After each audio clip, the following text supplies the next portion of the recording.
Well, coming to the topic, વાત એમ છે, think different, be different and thus you succeed different. તમે કંઈક જુદું, ઊંચું અને પવિત્ર વિચારો એટલે તમે કંઈક જુદા, ઊંચા અને પવિત્ર બનો. અને જ્યારે તમે જુદા, ઊંચા અને પવિત્ર બનો ત્યારે તમે અસાધારણ સફળતા જીવનમાં પ્રાપ્ત કરી શકો છો. નોર્મલી આપણા કોન્સેપ્ટના મગજમાં એવું હોય છે કે when it comes to success, સફળતા શબ્દ સાંભળીએ એટલે આપણને એમ જ થાય કે મોટું હાઉસ હોય, 2-5 મોટા ધંધા હોય, 2-5-15 મોટી ગાડીઓ હોય, લોકમાં પ્રતિષ્ઠા નામના હોય, એને આપણે વ્યક્તિ સફળ થયો જીવનમાં એમ માની લઈએ છીએ. આ વ્યાખ્યા આપણા જેના મનમાં હોય એ આપણે કૂવાના દેડકા છીએ એમ સમજવાનું. કારણ કે સફળતા એટલો મોટો શબ્દ છે કે એને ખાલી ધન, વૈભવ, સમૃદ્ધિ, કીર્તિમાં બાંધી દેવો એ યોગ્ય નથી. સફળતા શબ્દમાં ઘણી બધી વાત આવે છે. હું ઘણી વખત કહું છું કે there is a big difference between growth, progress and success. તમે તમારા મટીરિયલિસ્ટિક પોઝેશન્સ વધાર્યા એ તમારો ગ્રોથ છે, એટલે કે વિકાસ છે, એ સફળતા નથી. એટલે કે તમારો ધંધો 50માંથી 500 કરોડનો થયો એ તમારો વિકાસ છે, એને સફળતા ના કહેવાય. એ growth, if it is added by ethics, norms and disciplines, નીતિમત્તા, પ્રામાણિકતા એમાં ભળેલી હોય વિકાસમાં. આપણા કોઈ કાર્યથી આપણે ઈડી અને સીબીઆઈને આમંત્રણ ન આપીએ એટલે કે નીતિમત્તા અને પ્રામાણિકતા ભળેલી હોય અંદર, તો એને પ્રોગ્રેસ કહેવાય, એટલે કે પ્રગતિ કહેવાય. એટલે કે વિકાસ છે એ સતત પ્રગતિશીલ રહે. And if that growth and progress, if it is aided by humanity, morality and spirituality, it is success. એ વિકાસ અને પ્રગતિમાં માનવતા ભળે, નૈતિકતા ભળે, આધ્યાત્મિકતા ભળે, પછી એ સફળતા બને. કારણ કે સફળતામાં નમ્રતા, સેવા, આંતરિક શાંતિ બધું રહેલું છે.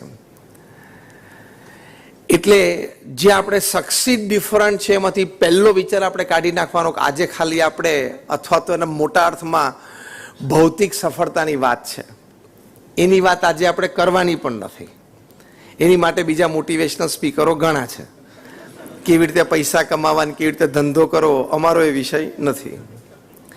અમારો એ વિષય છે કે તમે માણસ તરીકે સારા સાચા માનવ બનશો તો તમને જીવનમાં સંતોષ થશે. આ 70-80 વર્ષના જીવનમાં સંતોષ પ્રાપ્ત કરવો એ બહુ જ મોટી વાત છે. કારણ કે અંગ્રેજીમાં એક કહેવત છે, main is Born crying, he lives complaining and he dies unsatisfied. માણસ રોતા રોતા જન્મે છે, આખી જિંદગી ફરિયાદ કરે છે, મને આ મળ્યું ને મને ના મળ્યું, આને મને આમ કરવું જોઈતું હતું, આને આમ ના કર્યું, આને મને આટલો ભાગ આપવો જોઈતો હતો, મને ધંધામાં આટલો અધિકાર આપવો જોઈતો હતો, ને મને ગણ્યો નહીં, મને ગણકાર્યો નહીં, મારી સલાહ માની નહીં, આખી જિંદગી ફરિયાદ. એનું મુખ્ય કારણ એ છે કે આપણે બધા જ એમ માનીએ છીએ કે હું જ ડાયો, શાણો અને બુદ્ધિશાળી છું, બધા મૂર્ખ છે.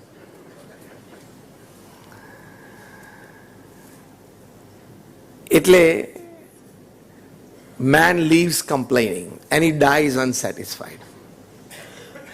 કે માણસ છે અસંતોષ સાથે મરે છે. પેલું કરવાનું હતું, રહી ગયું. પેલી એક મેમ્બરશિપ લેવાની હતી, રહી ગઈ.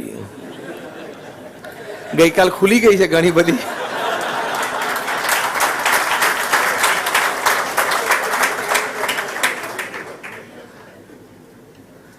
અહીં બેઠા બેઠા ઘણાને ચિંતા હશે કે ટ્રાન્સફરેબલમાં કોઈક મળી જાય જલ્દી તો સારું. એનું સારું થાય, મારું સારું થાય, અને સંસ્થાનું સારું થાય. He dies unsatisfied. રાવણ આટલો રાજવી પુરુષ હતા, એ અસંતોષ સાથે મર્યા. આપણા શાસ્ત્રમાં લખેલું છે 1,80,000 વર્ષ જીવેલા. એની ઈચ્છા હતી કે પૃથ્વીથી સ્વર્ગ સુધી એક સીડી બનાવી દો, એટલે શું લોકો ચાલવા જ મળે પહોંચી જાય. સંકલ્પ હતો એનો પૃથ્વી પર. બીજો કયો સંકલ્પ હતો?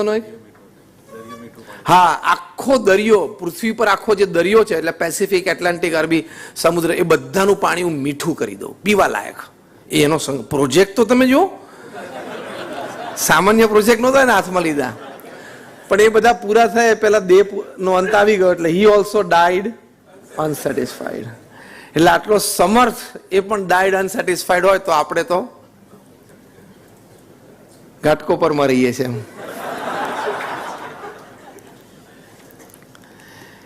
એટલે બીજો મુદ્દો આ સમજવાનો કે આપણે સક્સીડ ડિફરન્ટમાં life is more important than profession. આ યાદ રાખજો. Your life is more important than your profession. First you are a human being and then a professional. How many of you agree with this? First we are all human beings and then a professional. આ base સાથે હવે આપણે વિષયમાં પ્રવેશ કરીએ. Think different, so you become different and thus you succeed different. આપણે કંઈક જુદું વિચારવું છે. પૃથ્વી ઉપર 99.99% પ્રજા ફોલોવર્સ છે, 0.01 વ્યક્તિઓ જ લીડર્સ છે. એ લીડર્સ એટલા માટે છે કે એ લોકોએ કંઈક જુદું વિચાર્યું અને પછી જુદું કર્યું. માણસ વિચારશીલ છે, વિચારો ખૂબ આવતા હોય છે. એ વિચારો પકડીને આપણે એ દિશામાં ચાલી શકીએ.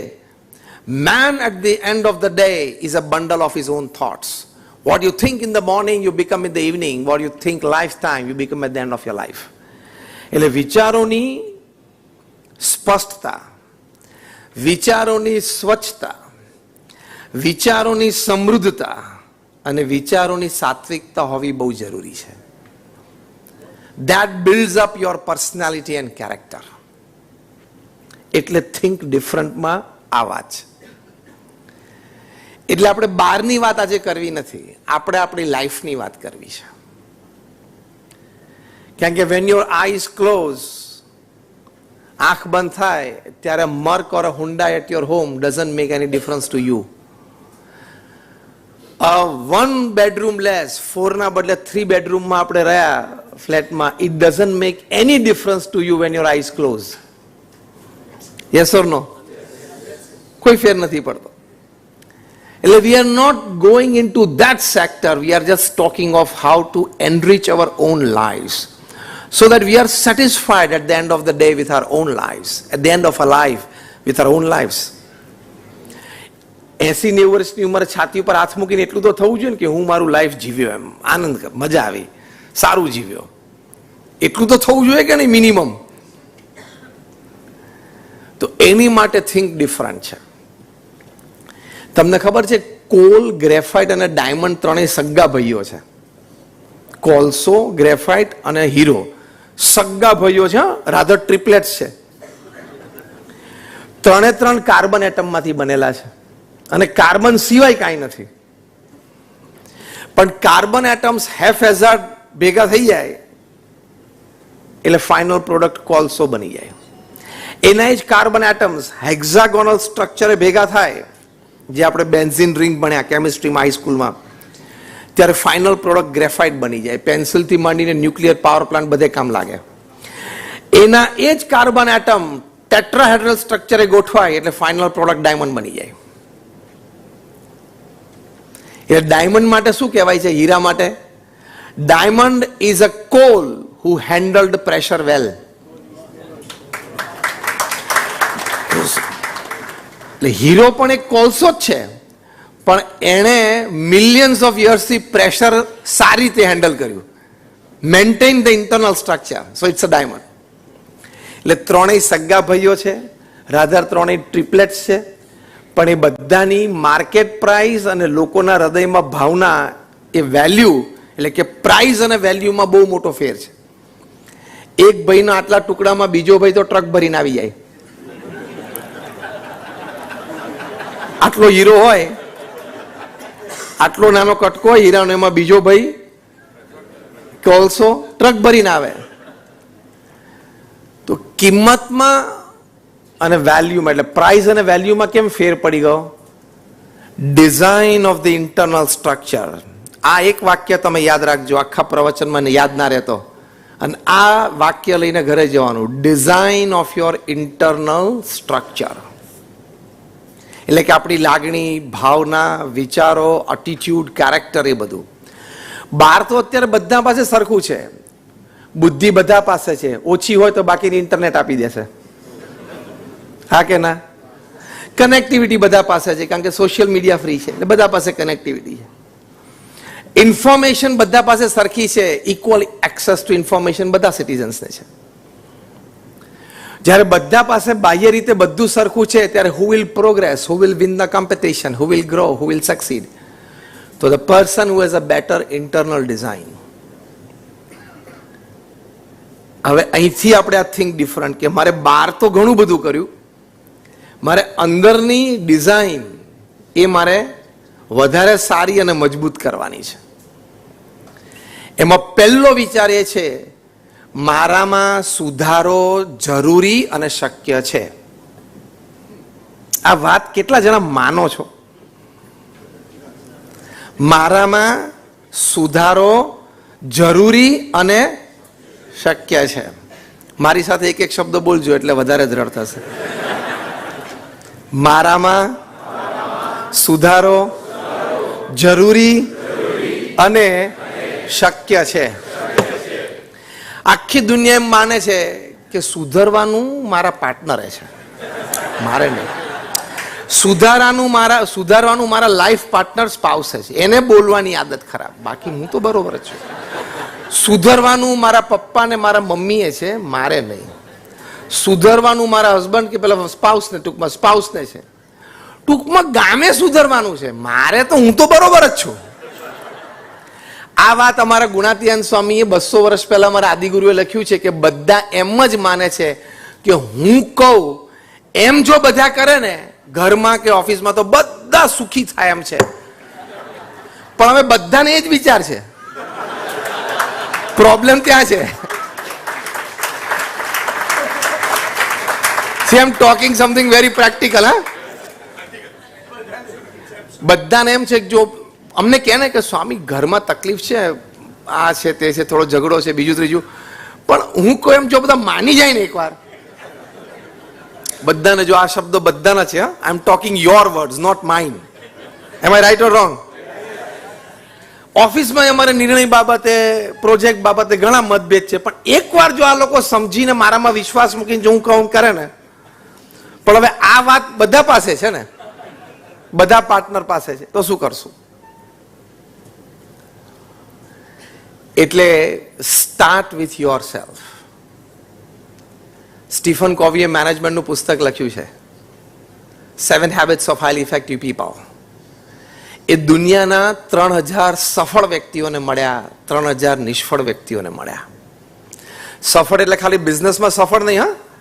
He is successful as a businessman, he is successful as a husband or a wife, the person, he is successful as a neighbor, as a relative, as a friend. બધી રીતે સક્સેસફુલ હોય. Some people are very successful in office and extreme failure back home. ત્યાં ધંધો 50નો 5નો 10 કરોડ પહોંચાડી દીધો હોય, 5નો 50 કરોડ પહોંચાડે, ઘરે ડિવોર્સ લઈને બેઠો હોય. Some people are extremely successful in office and extreme failures at home. એવાની વાત નથી. 3000 all-round success people, 3000 all-round failures. Interviewed them. એની પરથી એમને આ પુસ્તક લખ્યું છે કે જે અતિ સફળ વ્યક્તિઓ હતા એના જીવનમાં 7 આદતો હતી, 7 habits. એમાંની એક હેબિટ આ લખી છે એમણે, first seek to understand and then to be understood. પહેલા તમે સામેવાળી વ્યક્તિને સમજવાનો પ્રયત્ન કરો. એ અભિપ્રાય કેમ વ્યક્ત કરે છે, એની પાછળનો એનો મોટિવ શું છે, પછી એ વ્યક્તિ તમને સમજે એવી અપેક્ષા રાખો. ચર્ચા થતી હોય અંદર હાથ પછડે, તું પહેલા મને સાંભળ. સ્ટીફન કોવી કહે છે આ 3000 વ્યક્તિઓની આદત હતી, પહેલા તું બોલ. Here lies the difference in thinking different. આપણે આપણો મુદ્દો હોય તો શું કે તું પહેલા મને સાંભળ, તું તારી માથાકૂટ મૂકી દે, હું કહું એમ કર. આપણો એટીટ્યુડ આ છે. સ્ટીફન કોવી શીખવાડે છે કે સફળતા માટે શું કહેવાનું? પહેલા તારા મનમાં હોય ને બધું બોલ, હું શાંતિથી સાંભળું. તારે 15 મિનિટ જોઈએ છે તો હું તને 20 મિનિટ આપું. તારે અડધો કલાક જોઈએ છે બોલવા માટે, હું તને પોણો કલાક આપું. હું શાંતિથી બેઠો, હું એક શબ્દ વચ્ચે નહીં બોલું, મારે તને શાંતિથી સાંભળવો છે. સ્ટીફન કવી બહુ સરસ લખ્યા છે કે those people who are successful in their business circles, in their social circles, in their families were emphatic listeners. એટલે અહીંયા think different. સારા શ્રોતા બનવું. વક્તાઓ માટે એવી કહેવાય છે વાત કે જે સારા શ્રોતા હોય ને સારા વક્તા બને. તો seek first to understand and then to be understood. કે મારા એક આ ફેમિલી મેમ્બરનું વર્તન આવું કેમ છે, એની સાથે ઝઘડવાનું અને ટોકવાનું નહીં કરવાનું. પહેલા એને શાંતિથી એ વ્યક્તિને સમજવાનો પ્રયત્ન કરવાનો કે એનું બેકગ્રાઉન્ડ શું છે, એનું એકેડેમિક્સ શું છે, એની સંગ સોબત શું છે, એના વિચારો શું છે, એ નેટફ્લિક્સ ઉપર શું જોવે છે, એનું સોશિયલ મીડિયામાં સર્કલ શું છે. એ પહેલા તમે તમારી સર્કલમાં જે વ્યક્તિઓ છે જેની સાથે પ્રશ્ન છે એને સમજવાનો પ્રયત્ન કરો. તો તમે જુદા બનશો, એ વ્યક્તિને જીતી શકશો અને સાથે રહીને કામ કરી શકશો, અને એ તમારી જીવનની મોટી સફળતા. You succeed in a different way.